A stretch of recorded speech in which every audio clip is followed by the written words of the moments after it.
Olá pessoal, estou de volta aqui para dar conclusão à série sobre o livre-arbítrio. Vai fazer 3 vídeos, certo? 3 vídeos áudio que estou comentando, analisando sobre essa questão do livre-arbítrio, né? Eu vou dar conclusão por conta que tem outros assuntos também de alta relevância para nós fazer comentários, certo? Para nós raciocinar. Eu poderia fazer uma série de muitos vídeos, porém, vou fazer só 3 por enquanto. Talvez possa fazer depois um subtítulo ou dar continuidade, né? Mas no momento vou dar conclusão de forma, vamos dizer assim, numa forma resumida, certo? E hoje vou chamar para voltar ao debate, ao diálogo, a IA, a inteligência artificial, a qual estará desempenhando o papel de alguém ou de uma pessoa que acredita no livre-arbítrio total. Beleza? Olá, Lucas. Oi, Daniel, bom dia. Como você está hoje? Hoje eu estou aqui para nós dar continuidade ao assunto que nós estávamos falando nos dias passados, a respeito do livre-arbítrio. Deixa eu lembrar aqui. Sim. Bom dia, Daniel, claro. Podemos continuar. Na conversa anterior, estávamos falando do livre-arbítrio em relação aos atributos de Deus, especialmente a onisciência e a soberania. A questão era como pode existir um livre-arbítrio genuíno se Deus, segundo algumas teologias, já conhece tudo o que vai acontecer.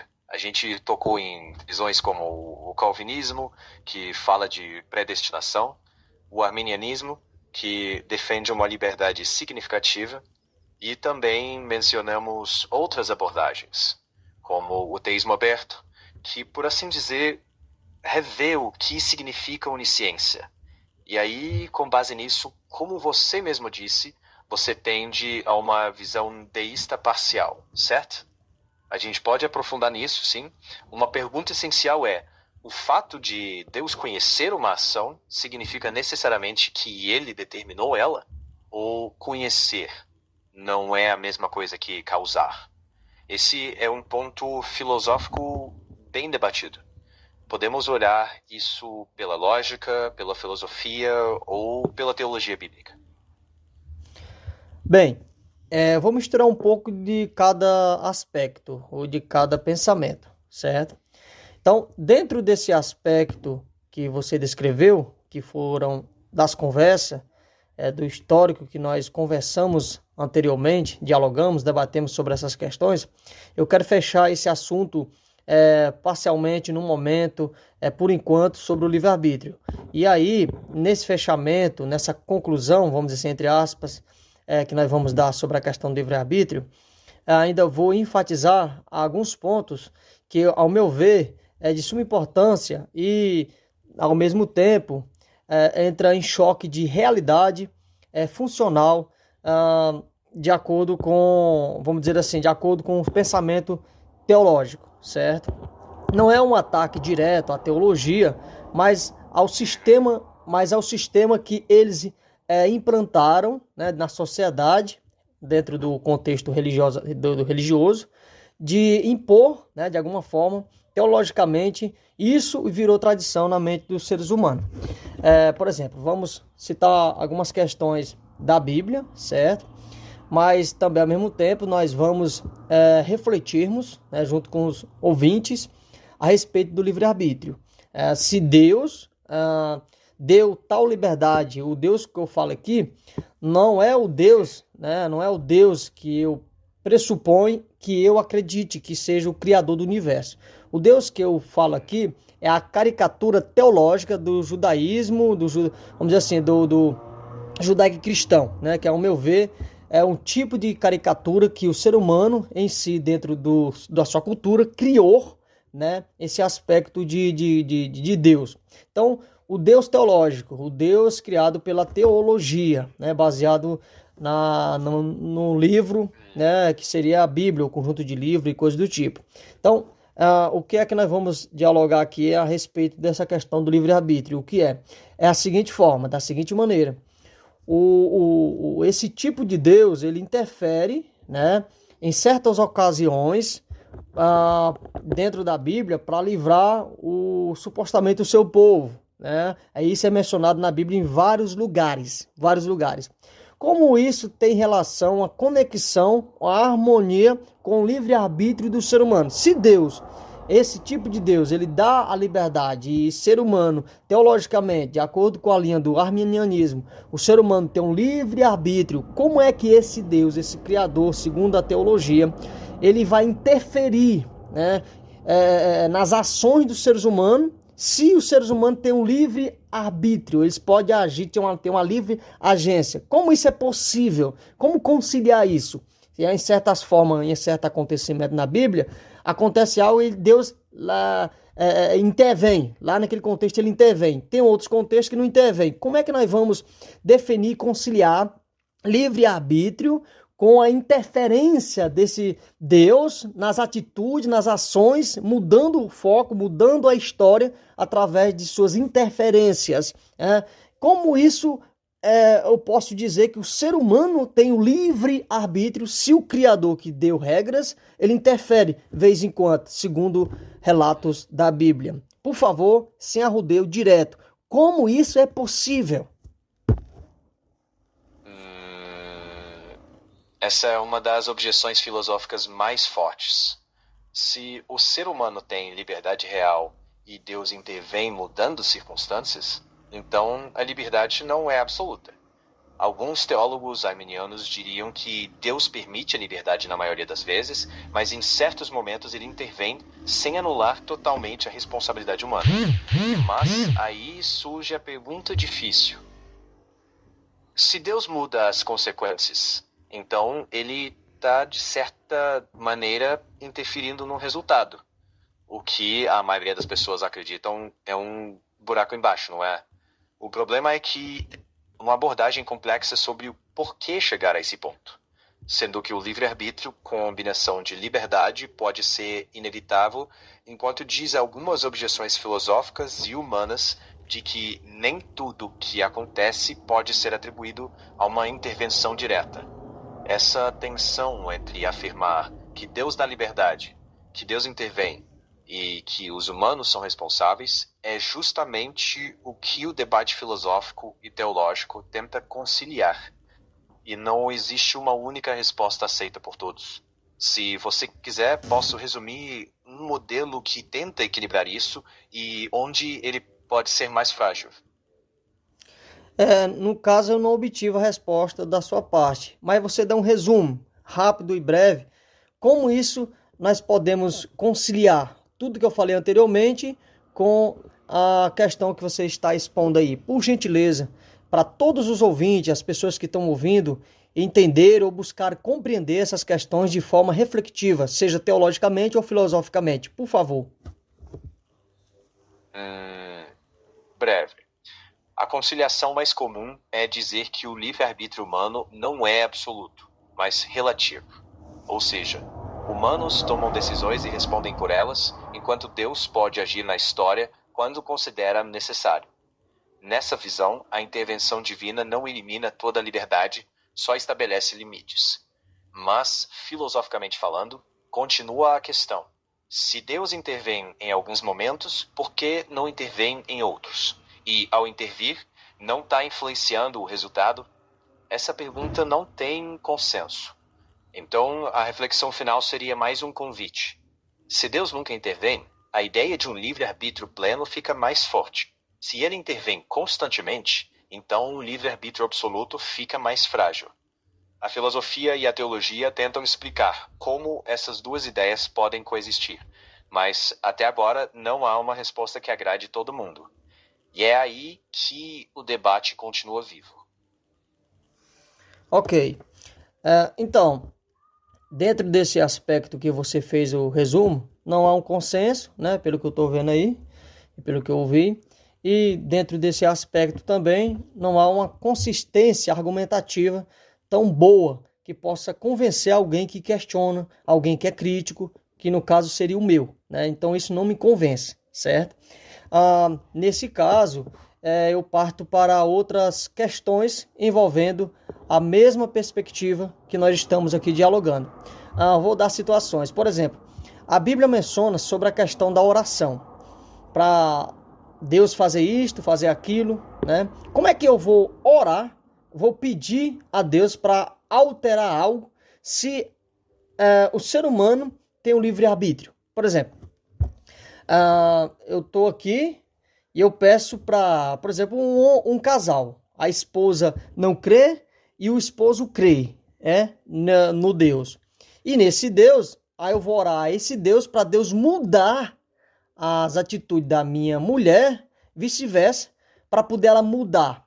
Então, se Deus vai violar o direito da pessoa de não acreditar para poder voltar a convencer a acreditar nele, como é que essa pessoa tem liberdade, tem livre-arbítrio? Se Deus vai, de alguma forma, interferir e mudar a situação, conhecido como a metanoia, né? Uma mudança de pensamento, Deus vai induzir, vai levar aquela pessoa, vai levar a persuasão à pessoa, vai conduzir a pessoa à mudança, né? Se ela não é livre para escolher. Por exemplo, a pessoa também diz que não acredita, mas vai ter uma pessoa que vai pregar, vai anunciar, vai tentar convencer o outro para poder o outro acreditar nesse Deus. Então Deus vai convencer alguém que não acredita nele para poder aquela pessoa acreditar para não ser condenado. Então, nesse caso, como é que funciona a possibilidade de um livre-arbítrio? Peraí. Essa é de fato outra questão clássica. A teologia costuma dizer que Deus pode influenciar, mas não obriga. Ou seja, quando alguém ora pela conversão de outra pessoa, estaria pedindo que Deus crie oportunidades, mostre caminhos, mas a decisão ainda seria da pessoa. Mas a crítica que você traz é mais profunda. Se Deus convence alguém de forma determinante, então a liberdade fica comprometida. Se não é determinante, então volta a pergunta: por que isso aconteceria com uns e não com outros? Por isso que muitos filósofos admitem que há uma tensão sem solução definitiva até o momento. Cada tradição responde de um jeito, mas nenhuma conseguiu encerrar o debate de forma que agrade todo mundo. No fim, a pergunta fica como um convite para pensar sobre que tipo de liberdade realmente faz sentido para a realidade que a gente vive. Bem, por exemplo, alguém diz que o ser humano ele é livre, ele tem liberdade de escolha, coisa do tipo. Falando dentro de um contexto religiosamente teológico. Então, existem muitos pregadores e muitos teólogos que dizem que nós temos a liberdade de escolha. O ser humano em si tem a liberdade de escolha. Mas como é possível o ser humano dizer, olha, eu sou livre, então eu optei por não acreditar nesse Deus que você apresenta, falando para outro religioso. Aí, como é que fica a questão do livre-arbítrio? Se a pessoa não acreditar, a pessoa é condenada. Se a pessoa acreditar, convencido, por medo da condenação ou alguma circunstância, a pessoa é salva. E se a pessoa não escolher nem ser condenada e nem ser salva, como é que fica essa questão do livre-arbítrio? Essa pergunta atinge um ponto sensível da filosofia da religião, que é o que realmente significa liberdade quando há consequências tão grandes envolvidas. Se a escolha é entre crer e ser salvo ou não crer e ser condenado, alguns teólogos vão dizer que a liberdade está nisso mesmo, que as opções existem, ainda que as consequências sejam pesadas. Mas a crítica filosófica, que é justamente a que você levanta, questiona se isso ainda pode ser chamado de liberdade plena, já que a pessoa está decidindo sob uma espécie de pressão de consequências extremas. E quanto à ideia de não escolher nem ser salvo, nem ser condenado, na teologia cristã tradicional isso geralmente não existe, porque não escolher já é considerado uma escolha em si. E filosoficamente isso continua sendo um campo de debate, porque toca menos no livre-arbítrio em si e mais na própria estrutura da doutrina de salvação e condenação. Ou seja, a discussão fica em pé porque depende do que cada um considera como liberdade. Então isso é subjetivo. Então o que é apresentado pela teologia como liberdade, como a livre-arbítrio, e é uma farsa. Concorda comigo? Exato. Eu diria que a definição de livre-arbítrio na teologia é debatida, mas não necessariamente uma farsa. É correto dizer que há tensões reais nesse conceito, como você apontou, aí já entra na interpretação de cada um, e isso leva muitos filósofos a dizerem que o conceito precisa de uma definição mais cuidadosa para ser coerente. Aí os teólogos respondem de formas diferentes, dizendo que a liberdade nunca significou independência total, mas sim a capacidade de agir conforme a própria vontade, mesmo com influências e consequências. No fim, a divergência está no que cada um considera como definição de liberdade. Então, nesse caso, você passou pano para a teologia. Ou seja, eu falei uma farsa e você disse que não é uma farsa. Mas como é que não é uma farsa? Não é uma falácia? Se dentro da prática você não consegue executar. É uma teoria que não consegue se concretizar no mundo real, na realidade. Então, nesse aspecto, eu discordo de você, da Vossa Excelência, com veemência. E da teologia também com veemência. Por quê? Porque, ao meu ver, é apenas uma teoria, tentando, de alguma forma, ensinar algo ao ser humano, emborrecendo, assim, o cérebro das pessoas que tentam pensar por si próprio, entre aspas, pensar por si próprio, como se fosse capaz de fazer isso, né? Então, é sim uma farsa, é sim uma teoria, porque não se concretiza no mundo real. A pessoa diz, olha, eu não quero nem acreditar no Deus, eu não quero acreditar nesse tipo de Deus que você me apresenta, e nem quero acreditar na questão salvífica, que você está me apresentando. A pessoa é condenada. Se você não acreditar, é condenado. Se acreditar, é salvo. E se a pessoa não quiser essas duas opções, se escolher em si próprio, dizer, olha, eu não quero nem esse Deus que tu apresenta, esse tipo de Deus caricatura criado pela religião, pela teologia, né? Mas você é condenado. Então como é que eu vou ficar? Como é que vai ser da minha suposta liberdade? Então isso é apenas uma teoria. Então essa questão de liberdade é algo subjetivo, dependendo da cultura que você nasceu, dependendo da doutrinação que você recebeu. Isso não é real. Tá entendendo, o caro amigo Lucas, que representa aí a maioria dos pensadores, dos teólogos? Então, dizer que não é uma farsa é uma afronta para o raciocínio crítico e realista do mundo que nós vivemos. Entendi. Daniel, eu entendo onde a sua crítica e a diferença entre as nossas posições não está em negar que haja dificuldades, mas no peso que damos a elas. Você argumenta que se a teoria não consegue se sustentar de forma coerente, então sim, ela não descreve a realidade de maneira consistente. Eu coloco isso de forma um pouco mais cautelosa, porque na filosofia, uma teoria não é descartada automaticamente só por ter problemas. Na verdade, muitas teorias importantes convivem com problemas em aberto. Mas se, na sua análise, a doutrina depende de definições que mudam conforme a dificuldade aparece, então você considera que falta solidez. Essa é uma crítica filosófica legítima. Ela não é universal como fato, mas expressa com clareza a posição de quem não enxerga coerência prática nessas definições. No fim, a pergunta continua em aberto porque tudo depende das premissas que cada pessoa aceita sobre Deus, liberdade e responsabilidade.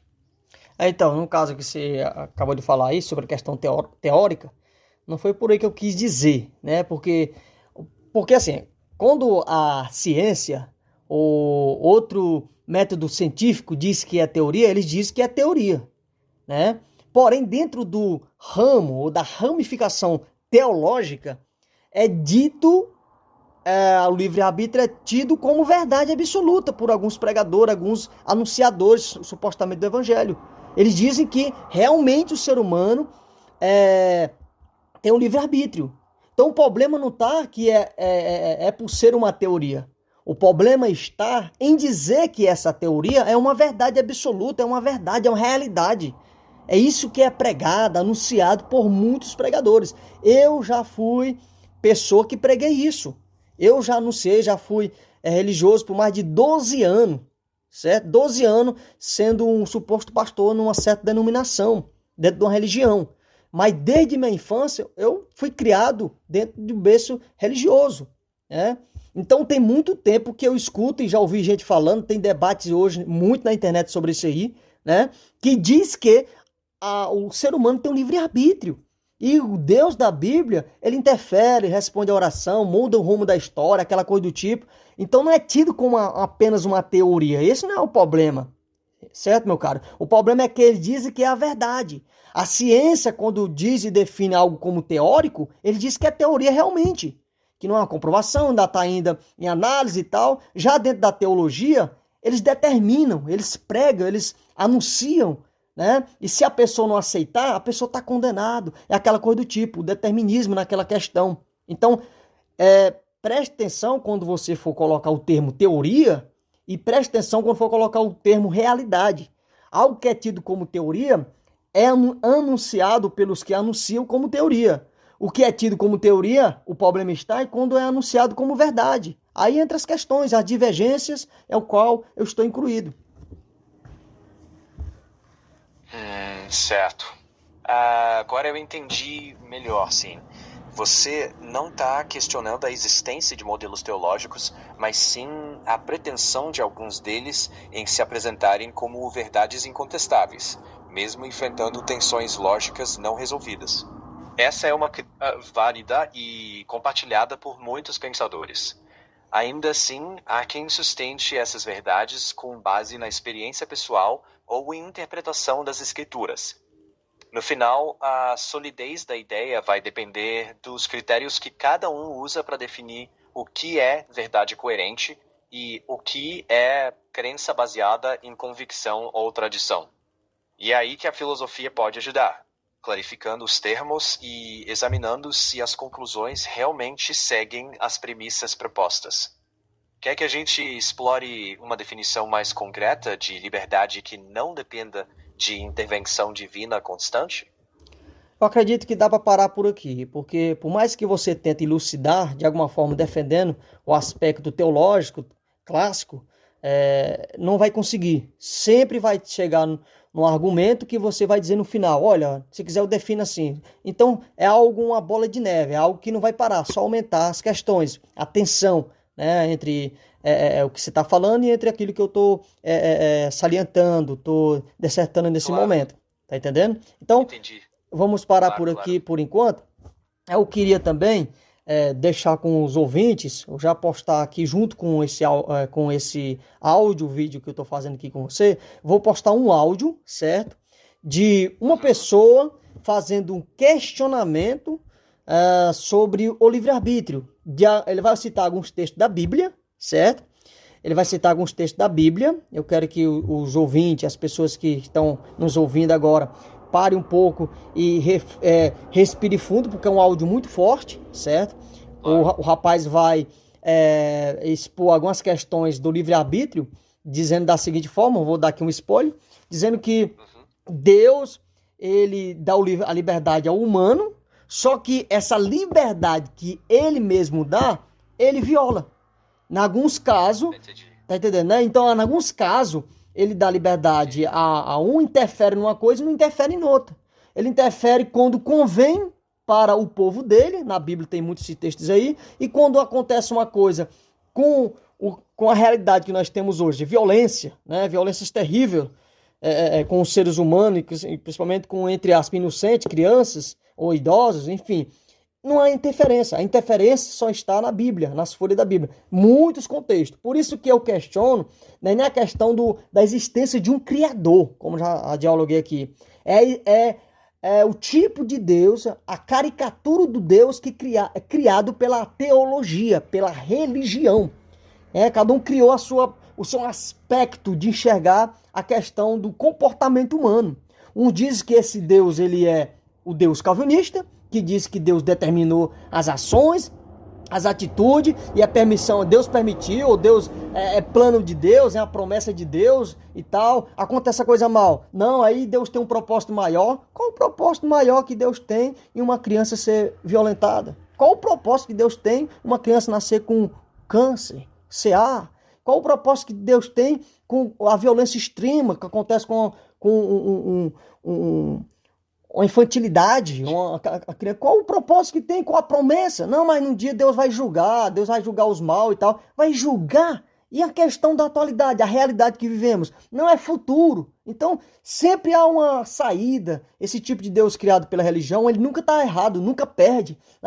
Aconteceu uma coisa errada, aconteceu uma coisa ruim, não, Deus ele permitiu, aconteceu isso, não, Deus, é a promessa de Deus, não, esse é um propósito de Deus. Carambas, como é que nós vamos lidar com as situações da realidade que nos cercam, né? Já dizia muitos pensadores, muitas filosofias, é por isso que tem essas confusões no meio acadêmico. Um pensa de um jeito, outro pensa do outro, e um cria os seus próprios deuses, né? A própria caricatura dos seus criadores. Um pensa como o arminianismo, o Deus do Armínio era o Deus que dava liberdade, mas dava liberdade que ao momento ele tirava, depois colocava, mudava o rumo da história. O Deus Calvino era aquele que dá a salvação, um nasce salvo, outro salvo condenado, escolhido desde o ventre da mãe, aquela coisa do tipo. Será realmente mesmo essa é a realidade que nos cerca? Ou nós vivemos através de uma fantasia? O povo tenta deixar a realidade para viver de fantasia. Isso não é bom para a mente humana, isso não é bom para a sociedade. Tá entendendo, meu nobre? Entendi, sim. Você trouxe um monte de pontos importantes. Tanto as diferenças entre as tradições, quanto essa tensão entre a crença e a realidade percebida, especialmente diante do sofrimento inocente. É um tema forte e, para muitas pessoas, difícil de conciliar. Obrigado por expor seu pensamento com tanta clareza. Se for mesmo encerrar por aqui, eu respeito totalmente. Mas se algum dia quiser retomar ou explorar algum aspecto específico, é só chamar. Tudo bem. Nós vamos dar a conclusão agora, né, do áudio. O meu temperamento, meu jeito de expressar dessa forma, né, porque eu passei muito tempo dentro do campo, dentro do contexto religioso, e era um tipo de elucidação, de eloquência que eu aprendi, né, de forma normativa de se comunicar, de anunciar alguma coisa, certo? E desse aspecto eu vou deixar aí com as pessoas um áudio, onde o rapaz vai, de forma indignada, vai falar um pouco sobre o livre-arbítrio. E com isso eu fecho, por enquanto, o nosso diálogo. Futuramente a gente pode voltar com esse termo livre-arbítrio. Por enquanto, nós vamos adentrar outros temas. Na próxima série nós vamos adentrar vários outros temas, certo? Concernente à teologia, concernente o Deus criado pela teologia, o Deus judaico-cristão. Tá bom? Perfeito. Quando quiser voltar nesse ou em outros temas, é só me chamar. Foi uma conversa intensa e muito instigante. Fico à disposição e desejo uma boa continuidade ao seu dia. Nos púlpitos, eles pintam um quadro lindo. Deus te deu o livre-arbítrio como o maior presente do universo. Você é livre, totalmente livre, para escolher o seu caminho. Mas olha com atenção porque a história desmorona rapidinho. Se o meu livre-arbítrio me permite invadir, estuprar e destruir a vida de uma outra pessoa, então o livre-arbítrio da vítima simplesmente foi apagado? Na prática, esse tal de livre-arbítrio é uma merda, injusta e seletiva pra caramba. Mas para entender a podridão dessa contradição, imagina a cena nojenta. Um quarto escuro, trancado. Uma criança sendo violentada por um monstro, que pode ser o próprio pai. Horas de tortura, gritos abafados, ossos quebrando, o corpinho sendo destruído sem piedade. Até ela não aguentar mais e morrer em agonia. O Deus da Bíblia, ele é onisciente e onipresente. Ele estava lá dentro daquele quarto. Ele viu cada estocada, ele ouviu cada choro desesperado, sentiu o cheiro de sangue e medo, e sabia que isso ia acontecer antes mesmo de criar o mundo. Por que ele não interferiu? A resposta que te vendem é nojenta. Deus respeita o livre-arbítrio do agressor. Ou seja, ele prefere assistir uma criança sendo estuprada até a morte do que interferir na liberdade de um monstro. Mas será que ele realmente não interfere nunca? A Bíblia mesma desmascara essa hipocrisia toda.